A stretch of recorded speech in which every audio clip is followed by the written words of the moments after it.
చూడండి ఫ్రెండ్స్, ఈరోజు బంగిల్పల్లి మామిడికాయలో కోస్తున్నాం ఫ్రెండ్స్. చూడండి, మన ఛానల్లో కొత్తగా చూస్తుంటే లైక్ చేయండి ఫ్రెండ్స్, సబ్స్క్రైబ్ చేసుకోండి. చూడండి ఫ్రెండ్స్, ఈ చెట్టు మాదే. చూడండి ఫ్రెండ్స్, ఈ బంగిల్పల్లి చెట్టు ఇది ఒక 10 సంవత్సరాల నుంచి ఉంటుంది ఫ్రెండ్స్. ఇవే మా కాయలు ఇచ్చేది. చూడండి ఫ్రెండ్స్, ఇప్పుడు ఒక 20 కాయలు కోసినాం ఫ్రెండ్స్. చూడండి ఫ్రెండ్స్, ఆయన మా తమ్ముడు, నేనే కాయలు కోసేది. పొలం కూడా వెళ్తాయి ఫ్రెండ్స్. చూడండి ఫ్రెండ్స్, కాయలు కోస్తుండో. కొత్త చూస్తుంటే మా ఛానల్ లైక్ చేయండి, సబ్స్క్రైబ్ చేసుకోండి ఫ్రెండ్స్. మామిడికాయలు కోస్తున్నాం. ఎంతో ఎండాకాలం చల్లదా, మనం తింటాకి రుచిగుండేటి మామిడి పండ్లే. ఏ చేయాలన్నా మామిడి పండ్లు, కారం, ఊరగాయ ఏది పెట్టినా మామిడికాయలతోనే ఫ్రెండ్స్. చూడండి ఫ్రెండ్స్, కోస్తున్నాం.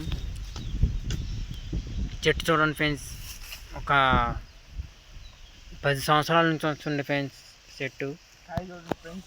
కాయలు చూడండి. చూడండి ఫ్రెండ్స్, కాయలకు మచ్చ వచ్చింది. మొన్న వాన పడింది ఫ్రెండ్స్, అందుకనే కొద్దిగా మచ్చ వచ్చింది. చూడండి ఫ్రెండ్స్, సైజ్ చూడండి ఫ్రెండ్స్. మంచి కాయలు, మంచి కాయలో లేదో కామెంట్ చేయండి. ఈ కాయ ఎలా ఉందో చూడండి. కోస్తున్నాం. చెట్లు చూడండి, ఎన్నో కాయలు ఉన్నాయి. చిలకలు, కోతులు చికా చేస్తున్నాయని కోసేస్తున్నాం ఫ్రెండ్స్. ఇన్ని రోజులు పండేద్దాం అనుకున్నాం చెట్టు మీద, కానీ కోతులు ఉంచేటట్టు లేవు ఫ్రెండ్స్. ఒకసారి చూడండి ఫ్రెండ్స్, చెట్టు ఎంత పచ్చతనంగా ఉందో. మా ఊరు కోస్తుండో చూడండి. ఇది ఏనే కాయలు కోసేది. చూడండి ఫ్రెండ్స్, కోస్తున్నాం.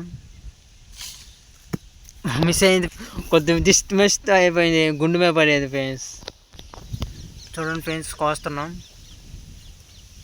లైక్ చేయండి, షేర్ చేయండి, సబ్స్క్రైబ్ చేసుకోండి ఫ్రెండ్స్.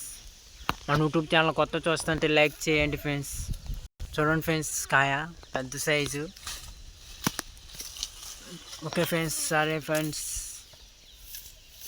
బాయ్. కొత్త చూస్తుంటే లైక్ చేయండి, షేర్ చేయండి. చూడండి ఫ్రెండ్స్, ఇప్పుడు ఒక 30 కాయలు కోసాను. 30 కాయలు 10 కాయల కింద పడి ఉంటాయి కదా. 10 కాయలు తందపడినాయి, పలిగిపోయినాయి ఫ్రెండ్స్. చూడండి ఎలాగ ఉన్నాయో, కామెంట్ చేయండి. సరే.